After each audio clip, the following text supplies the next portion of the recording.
محرم 7 ہجری میں رسول اللہ صلی اللہ علیہ وسلم نے خیبر کا قصد فرمایا۔ اس موقع پر ان لوگوں نے بھی اجازت مانگی جو حدیبیہ کے موقع پر پیچھے رہ گئے تھے۔ آپ نے اعلان فرمایا، میرے ساتھ وہی روانہ ہو جسے جہاد کی خواہش ہو، رہا مال غنیمت تو اس میں سے کچھ نہیں ملے گا۔ اس کے نتیجے میں آپ کے ساتھ بیت رضوان والے 1400 اصحاب ہی روانہ ہوئے۔ آپ نے مدینے کا انتظام سبا عرفتہ بن غفاری رضی اللہ عنہ کو سونپا، پھر خیبر جانے والے جانے پہچانے راستے پر چل پڑے۔ قریباً نصف راستہ طے کرنے کے بعد آپ نے ایک دوسرا راستہ اختیار فرمایا جو ملک شام کی جانب سے خیبر پہنچاتا تھا۔ اس سے آپ کا مقصد یہ تھا کہ یہودیوں کے لیے ملک شام کی طرف بھاگنے کا راستہ بند کر دیں۔ آپ نے سفر کی آخری رات خیبر کے پاس گزاری، مگر یہودی بے خبر رہے۔ پھر فجر کی نماز اندھیرے میں پڑھی اور سوار ہو کر خیبر کا رخ کیا۔ ادھر یہود بے خبری میں اپنے پھاوڑے اور ٹوکریاں وغیرہ لے کر اپنی زمینوں کی طرف نکلے۔ انہوں نے اچانک لشکر کو سامنے دیکھا تو چیختے ہوئے بھاگے۔ اللہ کی قسم، محمد لشکر سمیت آ گئے۔ نبی صلی اللہ علیہ وسلم نے فرمایا، اللہ اکبر، خیبر تباہ ہوا۔ جب ہم کسی قوم کے میدان میں اتر پڑتے ہیں تو ڈرائے ہوئے لوگوں کی صبح بری ہو جاتی ہے۔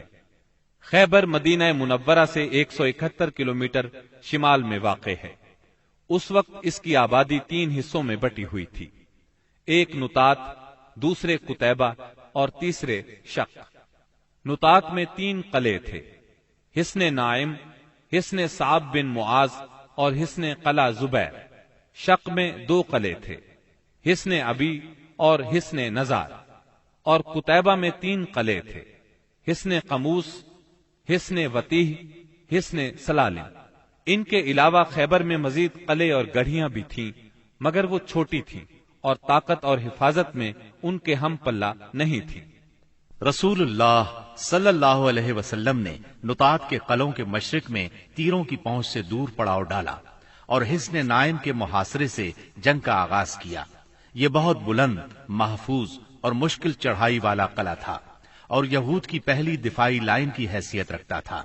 اسی میں ان کا شاہزور بہادر مرحب بھی تھا۔ یہ 1000 مردوں کے برابر مانا جاتا تھا۔ چند روز تک فریقین میں تیر اندازی ہوئی، پھر رسول اللہ صلی اللہ علیہ وسلم نے فتح کی بشارت دیتے ہوئے فرمایا، کل میں جھنڈا ایسے شخص کو دوں گا جو اللہ اور اس کے رسول صلی اللہ علیہ وسلم سے محبت رکھتا ہے اور جس سے اللہ اور اس کے رسول محبت کرتے ہیں۔ آپ کا یہ فرمان سن کر سب انصار اور مہاجرین نے اس آرزو میں رات گزاری کہ جھنڈا اسے دیا جائے۔ صبح ہوئی تو آپ نے فرمایا، علی کہاں ہیں؟ صحابہ کرام نے بتایا، ان کی آنکھ آئی ہوئی ہے۔ آپ نے انہیں بلا بھیجا، وہ لائے گئے۔ آپ نے ان کی آنکھوں میں لعاب دہن لگایا اور دعا فرمائی۔ وہ اسی وقت شفا یاب ہو گئے، گویا انہیں کوئی تکلیف تھی ہی نہیں۔ پھر انہیں جھنڈا دیا اور فرمایا، جنگ سے پہلے انہیں اسلام کی دعوت دو۔ ادھر یہود نے اپنی عورتیں اور بچے شق کے قلعے میں بھیج دیے تھے اور اس صبح طے کیا تھا کہ کھلے میدان میں جنگ کریں گے۔ چنانچہ جب سیدنا علی رضی اللہ عنہ ان کے پاس پہنچے تو انہیں جنگ کے لیے تیار پایا۔ آپ نے انہیں اسلام کی دعوت دی، انہوں نے صاف انکار کر دیا۔ مرحب نے فخر اور غرور سے تلوار لہرائی اور دعوت مبارزت دی، یعنی اپنے مقابلے میں کسی کو بھی آنے کے لیے للکارا۔ اس نے یہ شعر پڑھا، قد علمت خیبر انی مرحب، شاک السلاح بطل مجرب، اذا الحروب اقبلت تلہب۔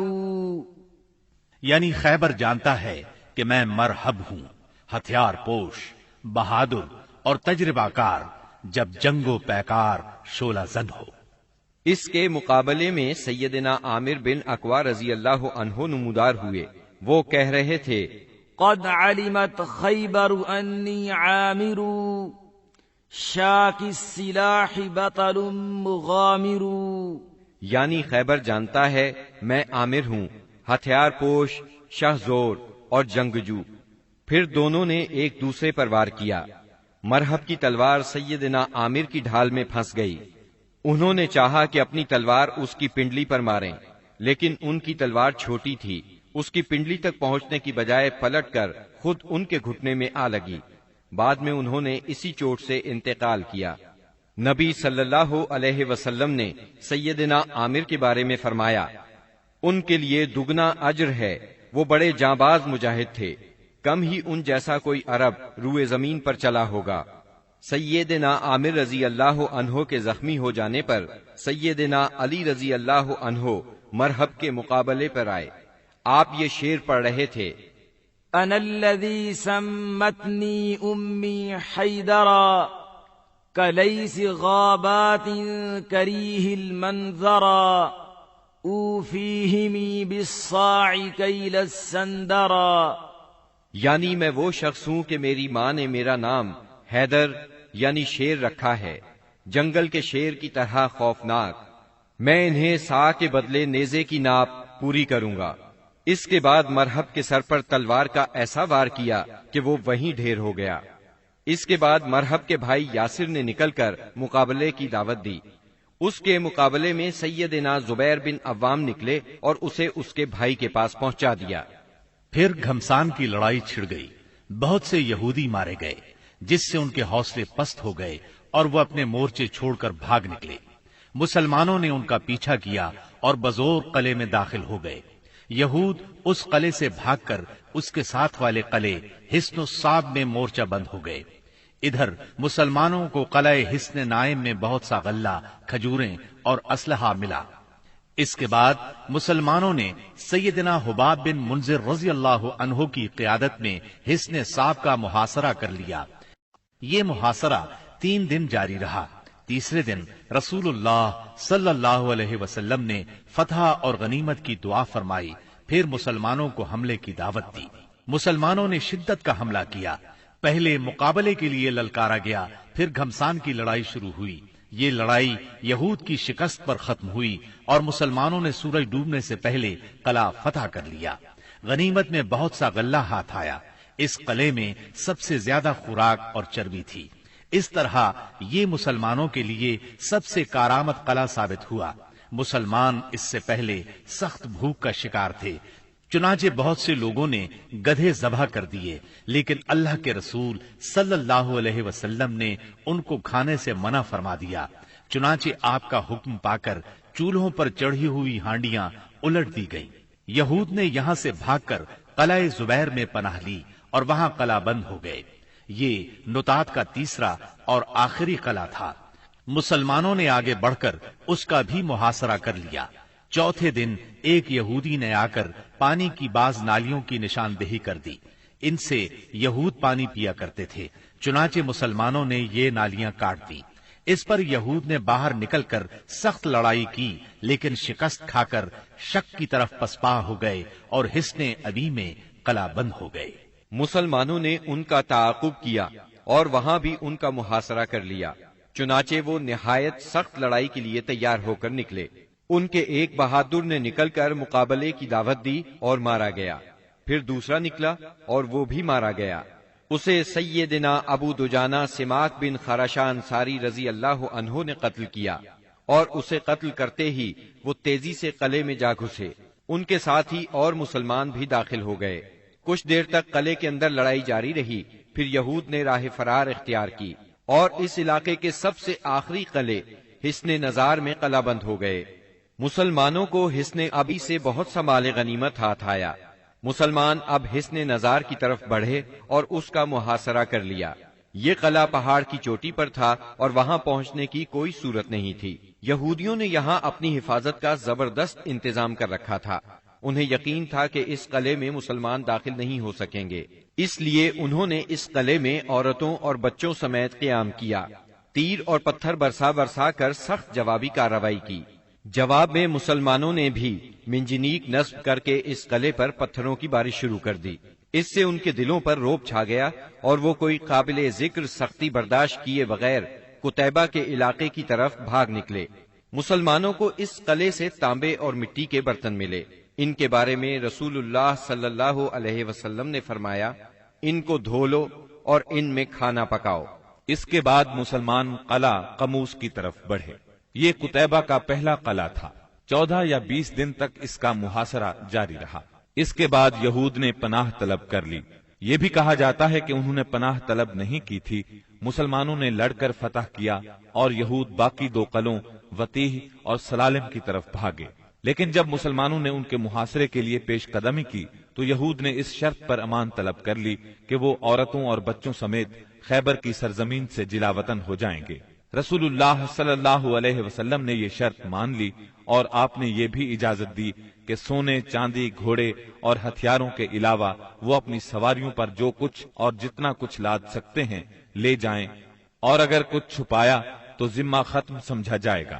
اس کے بعد انہوں نے باقی 3 قلعے مسلمانوں کے حوالے کر دیے۔ مسلمانوں کو 100 زرہیں، 400 تلواریں، 1000 نیزے اور 500 عربی کمانیں ہاتھ آئیں۔ ان چیزوں کے علاوہ تورات کے کچھ صحیفے بھی ملے، لیکن یہ مانگنے والوں کو واپس دے دیے گئے۔ کنانہ ابن ابی الحقیق اور اس کے بھائی نے بد عہدی کی اور بہت سا سونا چاندی اور جواہرات چھپا دیے، لہذا ان سے ذمہ ختم ہو گیا اور بد عہدی کی سزا میں ان دونوں کو قتل کر دیا گیا۔ حیی بن اخطب کی صاحبزادی سیدہ صفیہ کنانہ کے نکاح میں تھیں، انہیں قیدیوں میں داخل کر لیا گیا۔ اس غزوے میں کل 93 یہودی مارے گئے جبکہ مسلمان 15 کے قریب شہید ہوئے۔ سیدنا عمرو بن امیہ زمری رسول اللہ صلی اللہ علیہ وسلم کا خط لے کر نجاشی کے پاس گئے تھے۔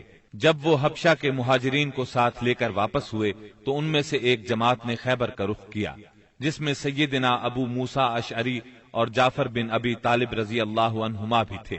یہ لوگ رسول اللہ صلی اللہ علیہ وسلم کے پاس پہنچے تو خیبر فتح ہو چکا تھا، لیکن ابھی مال غنیمت تقسیم نہیں ہوا تھا۔